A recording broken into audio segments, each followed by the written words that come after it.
This edition of MacVoices is supported by you, our viewers and listeners, through our Patreon and PayPal sponsorship options. To learn more, visit macvoices.com/support. Welcome to MacVoices. This is the talk of the Apple community, and I'm Chuck Joyner. This is part 2 in a 2-part conversation with Josh Centers about the update to take control of Apple Home Automation. In part 1, we talked about some specific hardware changes and additions that have been made and how Josh goes about trying to cover them. This time, we dig in a little bit to the Apple HomeKit app, some of the changes there, and why it's getting better all the time. So, right back to the conversation with Josh. Hey, before we wrap up, talk just a little bit more about the HomeKit revision, because you're right. I think the description on the website says it used to be a big block of text, and now it's a bit more friendly. And I think that's a no small consideration because a lot of us were turning to third-party HomeKit apps to control our HomeKit setup as opposed to the Apple app. Yeah, and I think there's still some good reasons to use those. One of the things I do like about HomeKit is that Apple kind of opens up for other developers to create their own front ends. And some of them, I talk about this a bit in the book. Yeah, they have their strengths and weaknesses. Typically, they're more complex, but you can do more stuff with them. And some of them are angled in different ways to do different, do special things. And so that's something that's worth investigating. But I'm just looking at I'm looking at the status bar thing here. You want to talk about that? So I'm looking, I got these buttons here, 14 accessories, no response. And the reason for that, there's a bunch of stuff that's just unplugged. 7 updates available. Your wife has been busy, apparently. Yeah.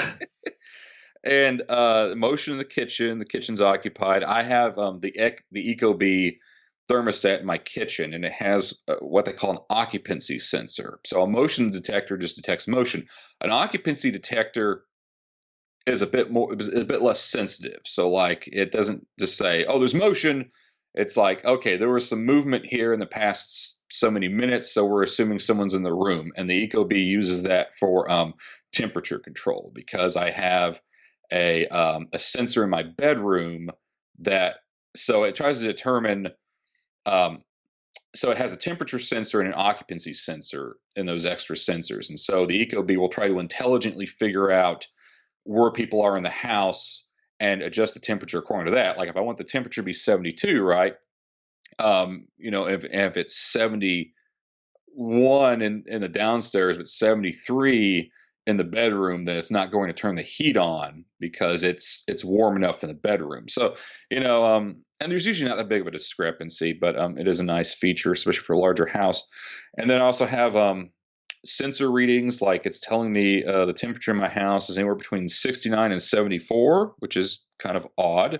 Apparently it's a little colder in the bedroom. It's 69 in the bedroom. We're kind of having a cold day here. But see, that's part of that ecobee intelligence I was talking about. It's not going to kick the heat on to warm up the bedroom because no one's in the bedroom.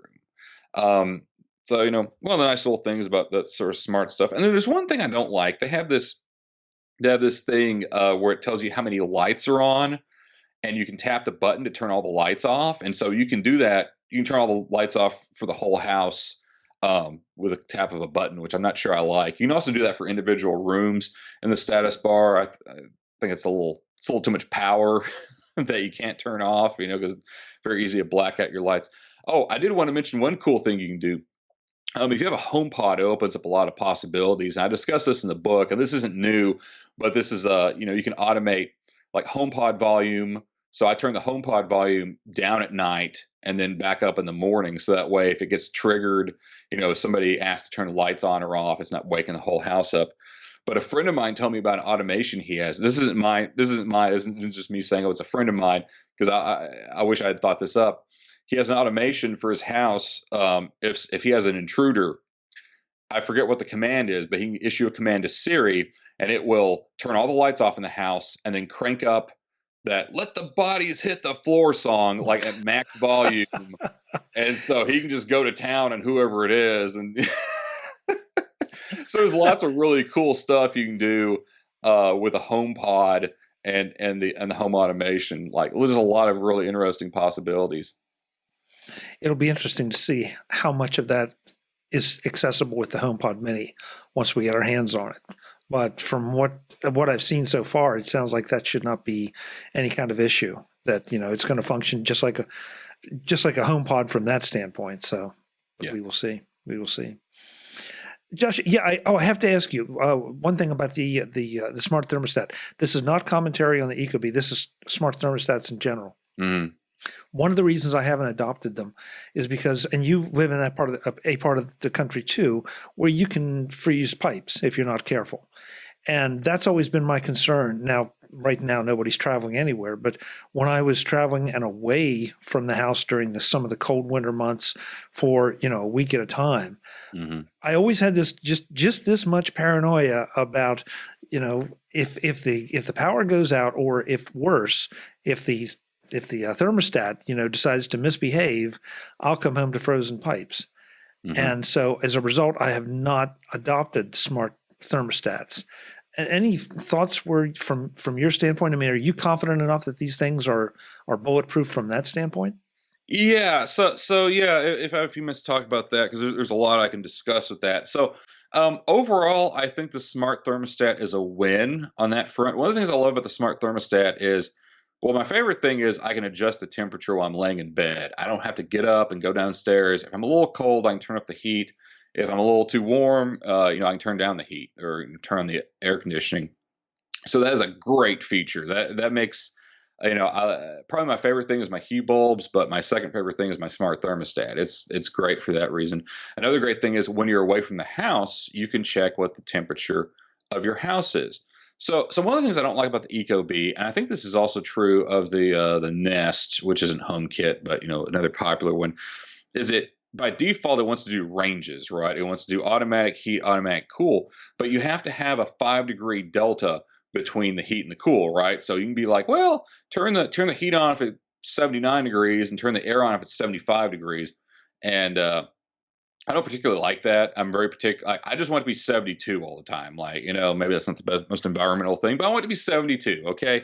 And for various physical reasons, it can't do that, right? Like it would damage the machine if it was like constantly switching between heat and cool. So I tend not to use those ranges. I do sometimes, like if I'm away from the house, I will set it to a range because I don't want the house to really be that comfortable, other than for my cat. But I do want it to not get too hot and not get too cold. So I tended to run it in override mode. So the ecobee by default wants to do the ranges and intelligent manage your stuff. I want it to be 72. I don't care about the machine intelligence. I want it to be 72. Um, so I just put it in like override and then either heat mode or cool mode depending, which can be tricky in like this time of year in Tennessee because you can have a night like it was 26 degrees this morning and later this week it's probably going to be in the 80s, and so you're constantly switching back and forth. But now in terms of like malfunctions, okay, I've had two major malfunctions with the ecobee, and they weren't the ecobee's fault. One was I was away on vacation one time, and it was like the last day of vacation. I went checking on the house, and so I tried to check my security cameras, tried to check my thermostat, couldn't get to any of it. And what turns out to have happened was it got a little too cold one night and there was a bit too sharp of a bend in a fiber optic cable that led into my house and the cable broke internally. And so I didn't have internet access when I got home. And so, but my house didn't freeze or anything. The ecobee will function just fine without internet connectivity. It will function just as a regular thermostat, thankfully. And so it did its job. It didn't get, too crazy.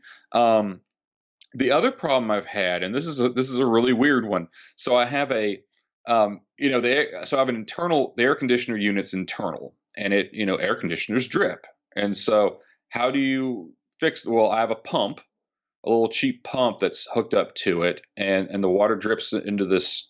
I don't know, this little square, this little rectangular container, this little box, and then when it gets so full, it pumps the water out through a tube, and the tube actually goes through my back, the concrete of my back deck. It's very weird, and then I have it piped out so it goes around the house.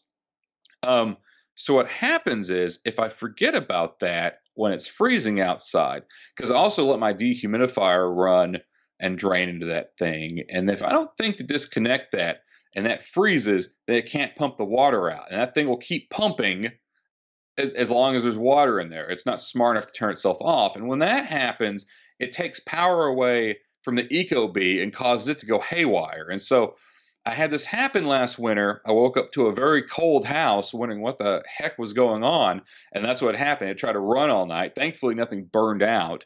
So I had to uh, shut that off and siphon the water out to make everything stop being haywire.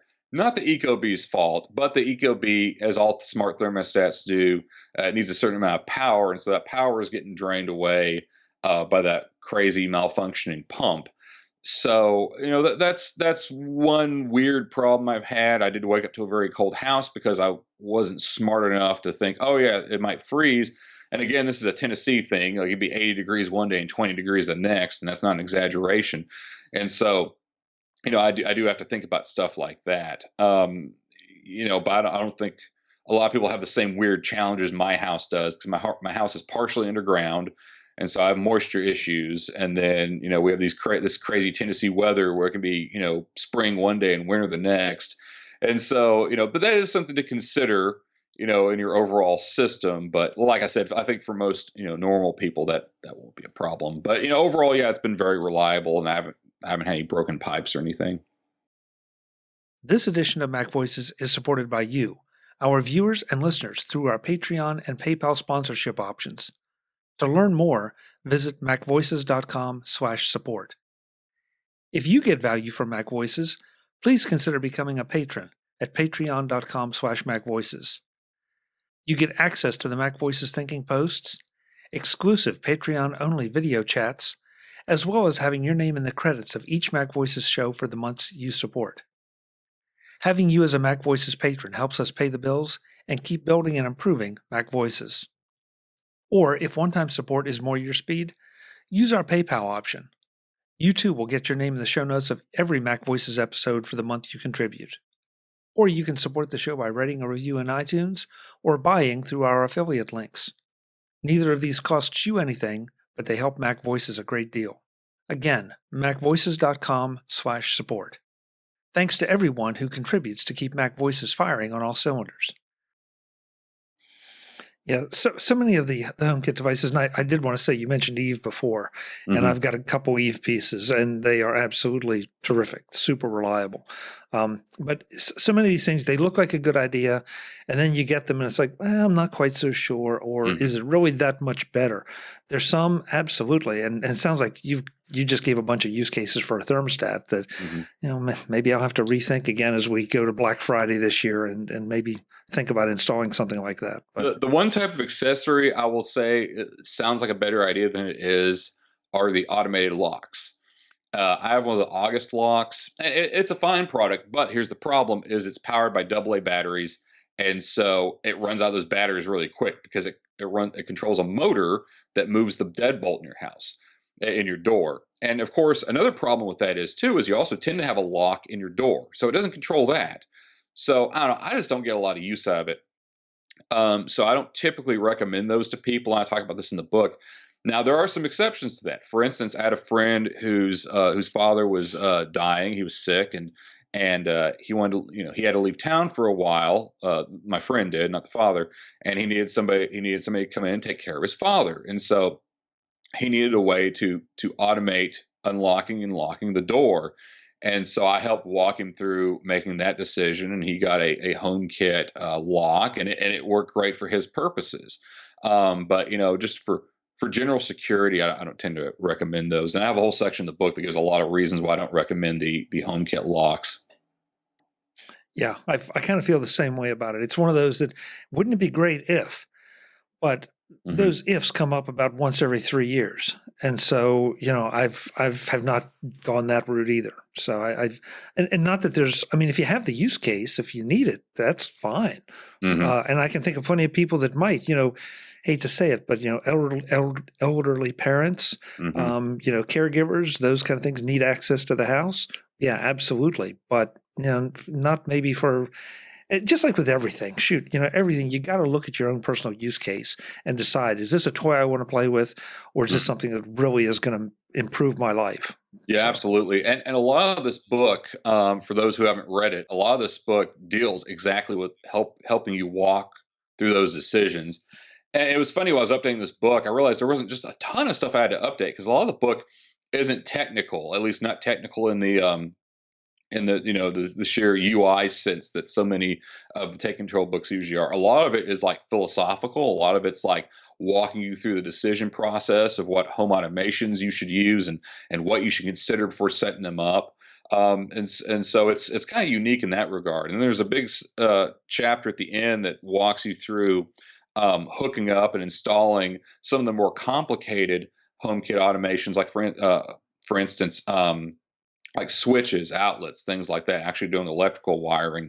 And that stuff doesn't change a whole lot, through the years. So, kind of a unique book in that regard. It's the front end's philosophical and the back end's, DIY. yeah, but I think the philosophical part is important. I mean, because Hmm. listen, there's no way around it. If you go down this path, you're going to spend a fair amount of money Hmm. investing in these things, and so you want to make sure that you are not wasting that money. That this is Absolutely. really something for you. So I love that approach because I think it's too often as tech people, we're looking for the latest gadget. Thinking, Hmm. yeah, that one thing is what will finally satisfy my curiosity and improve my life.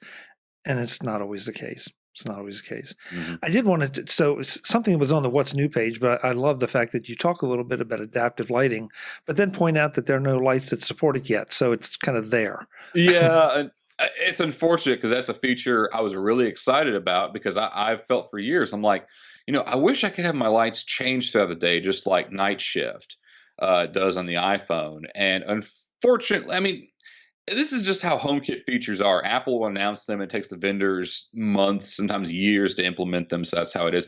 I do believe Philips Hue has said they're going to support it later in the year, which might be this year, might be next year. I don't know. At some point, they say they're going to support it. Which again, when it comes to smart lighting, I always recommend Philips Hue. It's not the cheapest solution. Um, but it is, I've tried other things. Like I had a Sylvania bulb back here that went haywire on me, and I replaced it with a Hue bulb. But the Hue bulbs are very reliable. I mean, I've had a few problems, but I mean, compared to other things, they're very reliable. They last a long time. I've had some for like 6, 7 years now, and they're very well supported. Philips does a really good job of supporting them, adding new features, all that stuff. So, and when it comes to starting out, talking about spending a lot of money, you don't necessarily have to. I always recommend smart outlets to people because you can get one for 20 to 30 bucks and you can do a lot of cool stuff with them and it doesn't have to cost a fortune. But then, moving on from that, I strongly recommend the Hue bulbs. Again, they're not cheap, but they can change your life in amazing ways, and they're also a lot of fun. Um, and then beyond that, I also do recommend the thermostats. Again, not cheap, but man, just being able on a cold morning to say, or on a cold night, just to be able to turn up the heat without having to get out of bed, that's a game changer. That's worth a couple $100 over time. We're back to that discussion of what's important to you. Yeah, Yep. Yep. absolutely. Yes. Uh, so the book is available. This update, I should say, is Mhm. available now on takecontrolbooks.com. And is this a free update, Josh, for people that already own it? Yes, if you have the book, it is a free update. It wasn't nearly enough for me to feel good about charging for it, and I believe it's hard for me to see this stuff. I believe the book is 50. Yeah, it's 14.99 new. And I think I'm biased, but I think it's well worth it. Out of all the books I've done, this one's probably tied with the notes book for me, my favorite, because I do think there's a lot of really useful information here and a lot of wisdom that I acquired the hard way over the years that I'm hoping to pass down to other people. And I don't know how many people buy this book and actually do home automation, but I've heard from a lot of people like, well, I bought it out of curiosity and it's interesting. So, if you're home automation curious, I do strongly recommend the book. It will walk you through. I talk very frankly about, what's great about it, what can go wrong,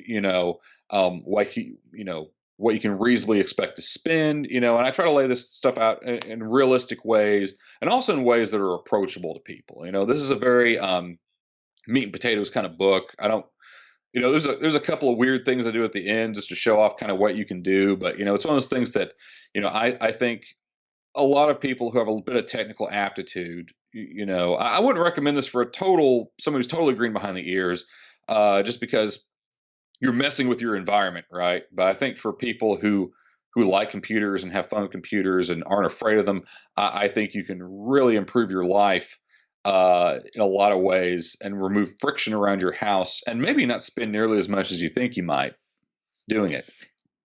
And this is something I don't usually mention, but one thing about Take Control books, and especially with this one, and this is version 1.3.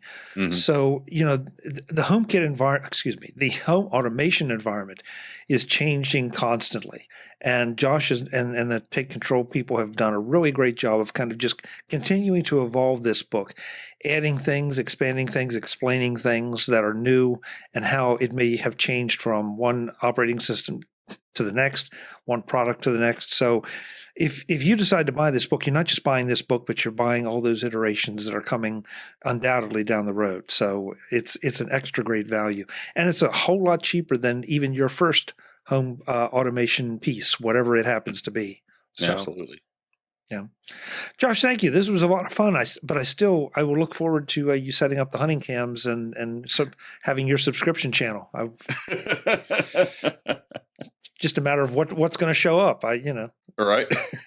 So thanks again. Great to have you. Sure. Thanks for having me. Folks, I'm Chuck Joyner. This is MacVoices. Go check out this book if you're into home automation, and especially as we get into the holiday shopping season for others and for ourselves. There's a lot of good advice here about what you might want to do with them and what you might want to invest in. Until the next time, and as always, thanks for watching. Visit MacVoices.com for show notes and to connect with Chuck on social media.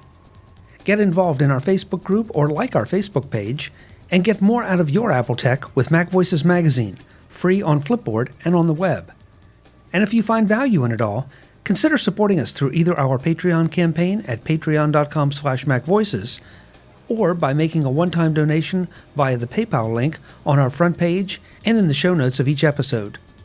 You will join these fine people who help bring you MacVoices.